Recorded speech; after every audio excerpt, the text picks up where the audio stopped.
Medical కాలేజీల ప్రైవేటీకరణకు వ్యతిరేకంగా కోటి సంతకాల సేకరణకు ఏదైతే మన ప్రియతమ నాయకుడు జగన్మోహన్ రెడ్డి గారు పిలిపించారో ఆ కోటి సంతకాల కార్యక్రమాన్ని విస్తృతంగా చేయాలని చెప్పి ఆనాడు నిర్ణయం తీసుకున్నాం. మరి ఆ మీటింగ్లో అనుకున్న విధంగానే మీరందరూ కూడా మన మండల కన్వీనర్లు, మన మండల సీనియర్ నాయకులు, మన గ్రామ నాయకులు, మన పరిశీలకులు, ప్రతి గ్రామంలోని కార్యకర్తలు ప్రతి ఇంటికి తిరిగి ఈ ప్రభుత్వ మెడికల్ కాలేజీల ప్రైవేటీకరణకు వ్యతిరేకంగా ప్రజల మద్దతు కూడగట్టారు, ప్రజల వద్ద సంతకాలు సేకరించారు. నిజంగా మనస్ఫూర్తిగా ఇంత ఉధృతంగా ఈ కార్యక్రమాన్ని విజయవంతం చేసిన ప్రతి కార్యకర్త కూడా మనస్ఫూర్తిగానే ధన్యవాదాలు తెలియజేస్తా ఉన్నాను, అభినందిస్తా ఉన్నాను. రెండో అంశం, ఆ రోజు మనం మాట్లాడుకున్న రెండో అంశం, మన పార్టీకి సంబంధించి నియోజకవర్గంలో ప్రతి గ్రామంలో అదేవిధంగా మున్సిపాలిటీలోని ప్రతి వార్డులో పటిష్టంగా కమిటీల ఏర్పాటు చేసుకోవాలి అని చెప్పి అనుకున్నాం. ప్రతి గ్రామానికి సంబంధించి ఒక మెయిన్ కమిటీ, అదేవిధంగా 7 అనుబంధ విభాగాలు. మరి ఇందాక వజ్రభాస్కర్ రెడ్డి దాని గురించి మాట్లాడారు క్లియర్గా. ఒక గంట సేపు స్పష్టంగా గ్రామ మెయిన్ కమిటీని ఎలా ఫామ్ చేసుకోవాలి, అదేవిధంగా 7 అనుబంధ విభాగాలను ఎలా ఫామ్ చేసుకోవాలి, యూత్ కమిటీని ఎంపిక చేసేటప్పుడు ఎలా ఆలోచించాలి, మహిళా కమిటీని ఎంపిక చేసేటప్పుడు ఎలా ఆలోచించాలి, స్టూడెంట్ కమిటీని ఎంపిక చేసేటప్పుడు, సోషల్ మీడియా కమిటీని ఎంపిక చేసేటప్పుడు, ప్రతి విభాగాన్ని ఎంపిక చేసేటప్పుడు, కమిటీని ఎంపిక చేసేటప్పుడు ఏ రకమైన ఆలోచన దృక్పథంతో మరి సెలెక్ట్ చేయాలి అని చెప్పి ఆయన స్పష్టంగా చెప్పారు తన గంట సేపు ప్రసంగంలో. నేను ఒకే ఒక కామన్ లైన్ ఒకటి మాత్రం మీ అందరికీ తెలియజేస్తా ఉన్నా. మనం ఏర్పాటు చేసుకునే బహుశా ఒక 3-4 రోజుల్లో క్లియర్ షెడ్యూల్ అనుకుందాం. షెడ్యూల్ అనుకున్న తర్వాత ఏ రకంగా ఫిల్ చేసుకోవాలా, ప్రతి కమిటీ సభ్యుడికి సంబంధించిన పేరు, వయస్సు, ఫోన్ నెంబరు, ఓటర్ ఐడి కార్డుతో పాటు వాళ్ళ ఫోటోలతో పాటు ఏమేమి కావాలో వాళ్ళ సమాచారం అనేది కూడా వాళ్ళకి సమాచారం ఏమేమి ఇవ్వాలనేది కూడా స్పష్టంగా మరి పరిశీలకులకు, మన లీడర్లందరికీ కూడా తెలియజేస్తాం. మరి తప్పకుండా ఒక 2-3 రోజుల్లో ఈ ప్రక్రియ మొదలు పెట్టాలా. డిసెంబర్ 18 కల్లా ఈ కమిటీల ఎంపిక ప్రక్రియను ఒక కొలికి తీసుకొని రావాలా. ఏ రకంగా అయితే ఈ ప్రభుత్వ మెడికల్ కాలేజీలను ప్రైవేటీకరించే విషయంలో దానికి వ్యతిరేకంగా ఏ రకంగా అయితే మనం గ్రామానికి తిరిగి ప్రజల మద్దతు కూడగట్టామో, ఈ కమిటీల ఏర్పాటు కోసం కూడా మన నాయకులు ప్రతి గ్రామానికి వెళ్ళి ప్రతి గ్రామంలో కూర్చొని ఈ కమిటీల ఏర్పాటును విజయవంతంగా చేయవలసిందిగా ప్రతి ఒక్కరిని కూడా మనవి చేస్తా ఉన్నా, రిక్వెస్ట్ చేస్తా ఉన్నా. గతంలో మనం ఇంతకుముందు కమిటీలు వేసినాం, ఒక 3-5 ఏళ్ల క్రితం కమిటీలు వేసినాం. కానీ ఎలా వేసినాం? ఒక గంట సేపు మన ఇంట్లోనో ఆఫీస్లోనో కూర్చొని పేర్లు టక రాసేసి ఇచ్చినాం. అలాంటి కమిటీలు మనకు వద్దు. ప్రజాస్వామ్యబద్ధంగా గ్రామంలో కూర్చొని, రచ్చబండి దగ్గర కూర్చొని ఏర్పాటు చేసే కమిటీలు కావాలి. నికార్సైన వైఎస్ఆర్ కాంగ్రెస్ పార్టీ నాయకులు, కార్యకర్తలు, అభిమానులు అందరూ కూడా ఈ కమిటీల్లో కవర్ కావాలా. అవసరమైతే గ్రామానికి 100 కాకుండా 150 కానివ్వండి. ప్రతి ఒక్కరు కూడా మన పార్టీని అభిమానించి ప్రేమించే ప్రతి ఒక్కరు కూడా ఆ కమిటీల్లోకి వచ్చే విధంగా మీ అందరూ కూడా చర్యలు తీసుకోవాల్సిందిగా, ఆ ఆలోచనతో మీ అందరూ కూడా కమిటీల కూర్పును, కమిటీల నియామకాన్ని చేపట్టవలసిందిగా మీ అందరినీ పేరున మనవి చేసుకుంటూ, ముఖ్యంగా మాట్లాడుతూ చాలా చక్కగా రాష్ట్రంలో ఉన్న పరిస్థితి ఏంది, నియోజకవర్గంలో ఉన్న పరిస్థితి ఏంది అనేది చాలా క్లియర్గా చెప్పారు. మరి ఒకటే చెప్తా ఉన్నాం, ఇవాళ ఆరోగ్యశ్రీ పూర్తిగా అటకెక్కింది.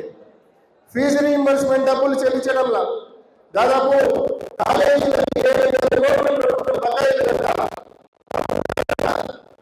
పిల్లల సర్టిఫికేట్ రావడంలా, సర్టిఫికేట్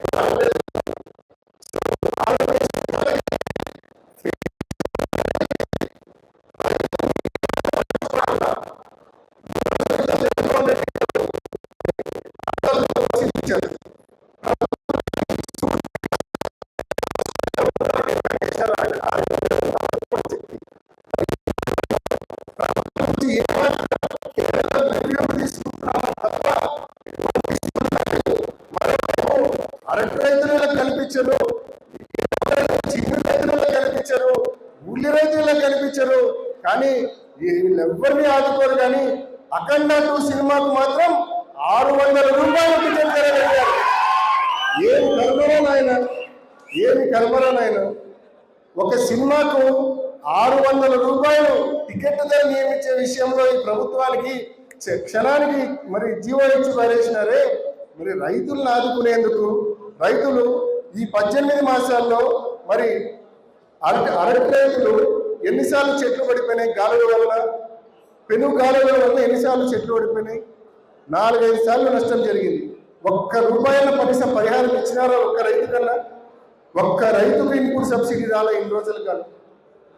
మరి రైతులను ఆదుకునే విషయంలో ఉల్లి రైతులు జిల్లా వ్యాప్తంగా 18,000 ఎకరాలు ఉల్లి రైతులు నష్టపోయినారు. హెక్టార్కు 50,000 ఇస్తామన్నారు. ఇప్పటి వరకు ఒక్క రైతుకు ₹1 అందిందా? మరి ఏ ఒక్క రైతును మీరు ఆదుకోవడం లేదు. ఒక పక్క సినిమా టికెట్ ధరలు పెంచడంలో మాత్రం ప్రత్యేక శ్రద్ధ చూపిస్తా ఉన్నారు. అంటే ఈ ప్రభుత్వానికి పరిపాలన పట్ల, ప్రజా సమస్యల పట్ల, రైతుల సమస్యల పట్ల ఏమాత్రం చిత్తశుద్ధి లేదు అనే విషయాన్ని మీ అందరికీ మనం చేస్తా ఉన్నాం. ఇంకా ఎన్నికల్లో ఇచ్చిన హామీల గురించి మనం ఎంత తక్కువ మాట్లాడుకుంటే అంత మేలు. అన్న ఇందాక సతీష్ అన్న క్లియర్గా చెప్పినాడు. అక్క చెల్లెమ్మలకైతే సంవత్సరానికి 18,000 ఇస్తా అన్నాడు. 18 ఏళ్ళు దాటితే చాలు 50 ఏళ్ళ వరకు ఉండే ప్రతి మహిళకు సంవత్సరానికి 18,000 ఇస్తా అన్నాడు. 50 ఏళ్ళు దాటితే పెన్షన్ ఇస్తా అన్నాడు. ఎస్సీ, ఎస్టీ, బీసీ మైనార్టీలకైతే 50 ఏళ్ళకే పెన్షన్ ఇస్తా అన్నాడు. 4,000 రూపాయల పెన్షన్ వాళ్ళకి 48,000 ఇస్తా అన్నాడు. 50 ఏళ్ళకి ఇస్తా అన్న పెన్షన్ ఇవ్వాల, 18 ఏళ్ళు దాటితే ఇస్తా అన్న 18,000 ఇవ్వాల. రైతులకు 2 ఏళ్ళకు గాను చంద్రబాబు నాయుడు గారు 40,000 రూపాయలు బాకీ. కానీ ఇప్పటికి ఇచ్చిందంతా 5,000 అకౌంట్లో పడింది. ఇంకో 5,000 బటన్లోకి 10 రోజులు అయిందని ఇంకా అకౌంట్లలో పడలా. ఇది పరిస్థితి. ఇంకా ఇన్పుట్ సబ్సిడీ లేవు, ఇన్సూరెన్స్ లేవు. రైతులకు సంబంధించి గడిచిన 3-4 మాసాలుగా 173 కోట్ల రూపాయల బీమా మంజూరైందని చెప్పి పేపర్లలో రోజు వస్తుంది. మీరందరూ కూడా చూసింటారు పేపర్లలో. 173 కోట్ల రూపాయల బీమా మంజూరైంది వైఎస్ఆర్ జిల్లాకు సంబంధించి అని. ఇప్పటికీ ₹1 ఒక్క రైతు ఖాతాలో పల్ల. కనీసం ఏ నియోజకవర్గానికి, ఏ మండలానికి, ఏ గ్రామానికి, ఏ రైతుకు వచ్చిందో డేటా, ఎవరికి ఎంత తిందో డేటా అడిగితే కూడా ఇవ్వలేని పరిస్థితుల్లో జిల్లా కలెక్టర్ కానీ, జిల్లా వ్యవసాయ శాఖ అధికారులు కానీ ఉన్నారు. అంటే ఆ డబ్బు కూడా బహుశా పోయినట్టే. ఇంకా నిరుద్యోగులకు నెలకు 3,000 ఇస్తామన్నారు. ఇప్పటికి 18 మాసాలు అవుతుంది. 54,000 రూపాయలు ప్రతి నిరుద్యోగికి బాకీ ఉంది ప్రభుత్వం. మరి ఈ మాదిరి ఏ ఒక్క వర్గాన్ని కూడా, నిరుద్యోగులను, మహిళలను, వృద్ధులను, ఏ ఒక్క వర్గాన్ని, రైతులను, ఏ ఒక్క వర్గాన్ని కూడా ఈ ప్రభుత్వం ఆదుకోని పరిస్థితి మనం చూస్తూ ఉన్నాం. ఇటువంటి పరిస్థితులు ఉన్నప్పుడు మరోవైపు మన నియోజకవర్గంలో జగనన్న కట్టించిన మెడికల్ కాలేజీని ప్రైవేట్ చేస్తామంటాడు. కోల్డ్ స్టోరేజ్ను ప్రారంభించడంలా 25 కోట్ల రూపాయలు పెట్టి అరటి రైతుల కోసం కోల్డ్ స్టోరేజ్ కట్టాలి ప్రారంభించడంలా. ఇందాక అన్న చెప్పినట్టు వేంపల్లె రోడ్లను పూర్తిగా గాలి వదిలేసినారు. పులివెందులలో స్పోర్ట్స్ కాంప్లెక్స్ ఏదైతే మనం కట్టామో దాన్ని వినియోగంలో తీసుకున్నారు, దాన్ని గాలి వదిలేసినారు. మనం చేపట్టిన అన్ని మంచి కార్యక్రమాలను కూడా మరి కనీసం మెయింటైన్ చేయలేని పరిస్థితిలో ఉంది ప్రభుత్వం. వాటర్ గ్రిడ్ పనులు చిన్న కొద్దిపాటి పనులు చేస్తే మున్సిపాలిటీకి నీళ్ళు ఇవ్వచ్చు, ఇప్పటి వరకు నీళ్ళు ఇవ్వాల. అంటే మనం చేసిన పనులను పూర్తిగా ఈ ప్రభుత్వం ఎక్కడ వేసిన గొంగలు అక్కడే అన్నట్టుగా పూర్తిగా గాలి వదిలేసింది. సో ప్రజల దగ్గరికి వెళ్ళి మేము ఈ చేసినామని చెప్పి గట్టిగా ఓటు అడిగే పరిస్థితి ఈ ప్రభుత్వానికి కానీ, తెలుగుదేశం పార్టీ నాయకులకు కానీ లేదు. కాబట్టే ప్రజల దగ్గరికి వెళ్ళి ఓటు అడిగే పరిస్థితి లేదు. కాబట్టి దేన్ని నమ్ముకున్నారు? క్రైమ్ని నమ్ముకున్నారు. కేవలం క్రైమ్ని నమ్ముకున్నారు. ఆగస్టు మాసంలో ఇక్కడున్న మన వేలుపుల రామన్న, హేమాద్రి, మన ఎమ్మెల్సీ రమేష్ వీళ్ళు పోతున్న వాహనం మీద ఏ రకంగా పెట్రోల్ పోసి రాళ్లతో దాడి చేసినారు, ఏ రకంగా వాళ్ళని గాయపరిచినారు మనందరికీ తెలుసు. ఆ తర్వాత దానికంటే 2 రోజుల ముందు మనం సైదాపురం సురేష్ అన్న, మన అమరేష్, వాళ్ళతో పాటు ఉన్న వాళ్ళ మీద ఏ రకంగా తెలుగుదేశం పార్టీ డెకాయిట్ నాయకులు ఏ రకంగా వచ్చి దాడి చేస్తున్నారో ఈరోజు నాకు ఈరోజు పొద్దున్న ఇక్కడికి వస్తా ఉంటే చెప్తున్నారు, మరోళ్ళు చెప్తా ఉన్నారు. ఆ రోజు రాము మీద దాడి చేసిన వాళ్ళను, సురేష్ మీద దాడి చేసిన వాళ్ళను వాళ్ళకంట ఈ ప్రభుత్వం గన్మెన్లు ఇస్తా ఉందంట, గన్మెన్లు ఇస్తా ఉన్నారంట వాళ్ళకి. ఈ డెకాయిట్ నాయకులు ఇంకా బాగా చేయండి అని గన్మెన్లు ఇస్తా ఉన్నారు. ఈరోజు పొద్దున నాకు తెలిసింది, ఎవరైతే ఈ దాడిలో పాల్గొన్నారో చంద్రబాబు నాయుడు గారు వాళ్ళని మెచ్చుకొని అవార్డు ఇస్తే బాగుంటుంది కాబట్టి గన్మెన్లు ఇస్తాడంట. సో ఈ రకంగా తెలుగుదేశం పార్టీ ఈ ఊరికి కానీ ఈ రాష్ట్రానికి కానీ చేసింది ఏమీ లేదు, చెప్పుకోవడానికి ఏమీ లేదు, ఓట్లు అడిగే హక్కు లేదు. అవేమీ లేవు కాబట్టే క్రైమ్ను నమ్ముకున్నారు. వాళ్ళ దగ్గర ఒక 20 మందో 25 మందో గలాటలు చేసే వాళ్ళు ఉన్నారు. వాళ్ళందరికీ గన్మెన్లను ఇచ్చి ఇంకా ప్రోత్సహిస్తారు గలాట చేయమని. అంటే కేవలం క్రైమ్ను నమ్ముకొని ఈ నియోజకవర్గంలో కానీ ఈ రాష్ట్రంలో కానీ తెలుగుదేశం పార్టీ రాజకీయాలు చేసే పరిస్థితికి వచ్చింది. దానికి తోడు పోలీసులు, ఇంత ఘోరమైన పోలీసులను నేనే కాదు మీలో చాలా మంది ఇంత ఘోరమైన పోలీసింగ్ ఎప్పుడు చూసి ఉంటారు. పులివెందుల్లో ఉన్న ఆ డిఎస్పీ దగ్గర నుంచి మొదలు పెడితే ఇంత ఘోరమైన ఇంత వర్స్ట్ పోలీసింగ్ ఎప్పుడు చూసి ఉంటారు. మన మీద దాడి జరిగితే, మన వాళ్ళ మీద దాడి జరిగితే మనం కంప్లైంట్ ఇస్తే ఆ ఒక కేసు కట్టకుండా అటువైపు నుంచి మళ్ళా కౌంటర్ కేసు మన మీదనే, మళ్ళా కౌంటర్ కేసు. వరప్రసాద్ వాళ్ళు గొడవ జరిగిందని మన చైర్మన్ మున్సిపల్ చైర్పర్సన్ పరామర్శకు పోతే 307 సెక్షన్. రాజశేఖర రెడ్డి గారి విగ్రహం చుట్టూ తెలుగుదేశం తోరణాలు పెడితే మనోళ్ళు పోయి ఆ తోరణాలు మాత్రం తీస్తే తోరణాలకు ఏముంటుంది, తాడును కట్ చేస్తే 307 సెక్షన్ పెట్టే దిగ్గుమాల నాయకులు ఎవరు ఉన్నారా? తాడును కట్ చేస్తే 307 సెక్షన్, తోరణాల తాడును కట్ చేస్తే 307 సెక్షన్ పెడతారు. దానికి మళ్ళా ఎవరినో తరిమినామంట, కత్తులు తెచ్చినామంట, రాడ్లు తెచ్చినామంట, ఇంకా దాని కథ అల్లి 307 కడతారు. ఇంత ఘోరంగా పోలీసింగ్ ఉంది పులివెందుల నియోజకవర్గంలో ఈ రాష్ట్రంలో. కానీ ఒకటే చెప్తా ఉన్నాం, రాబోయే స్థానిక సంస్థల ఎన్నికల్లో కూడా ఈ రూలింగ్ పార్టీ ధైర్యం వల్ల ఈ పోలీసులు, ఈ రూలింగ్ పార్టీ ధైర్యం వల్ల క్రైమ్ చేసినా కూడా వెనకలండి కాపాడడానికి పోలీసులు ఉన్నారు, దొంగ కేసులు పెట్టడానికి పోలీసులు ఉన్నారన్న ధీమాతో ధైర్యంతో సొయ్యనకి మాట్లాడుతూ ఉన్నారు. వాళ్ళందరినీ కూడా మనం ఓపికగా ఎదుర్కొన్నాం. ఎలక్షన్ రోజు ఖచ్చితంగా ఢీ కొడదాం. ఖచ్చితంగా ఎలక్షన్ రోజు మనమందరం కూడా జగన్మోహన్ రెడ్డి గారు తల ఎత్తుకునే విధంగా, ప్రతి వైఎస్ఆర్ కాంగ్రెస్ పార్టీ నాయకుడు కార్యకర్త తల ఎత్తుకునే విధంగా ప్రజలతో ఓట్లు వేయించి తిరుగులేని రిజల్ట్స్ వచ్చే విధంగా ప్రతి ఒక్కరూ కూడా రాబోయే ఎన్నికల్లో మరి ప్రతిష్టాత్మకంగా మనమందరం కూడా తీసుకుందామనే విషయాన్ని కూడా మీ అందరికీ మనం చేస్తా ఉన్నాం. ఈరోజు కాపాడుకోవాల్సిన ఒక పరిస్థితి వచ్చింది, ఒక ఎమర్జెన్సీ లాంటి సిచ్యువేషన్ వచ్చింది. మన చూసినాం ఆగస్టు మాసంలో వీళ్ళు ఏ మాదిరి చుట్టుపక్కల నియోజకవర్గాలు మొత్తం నుంచి 45,000 మందిని ఒక పులివెందుల మండలం మీదకి తెచ్చి పోలీసులను అడ్డం పెట్టుకొని ఏ రకంగా దత్తమ్మ రాజకీయం చేశారో మనం చూసినాం.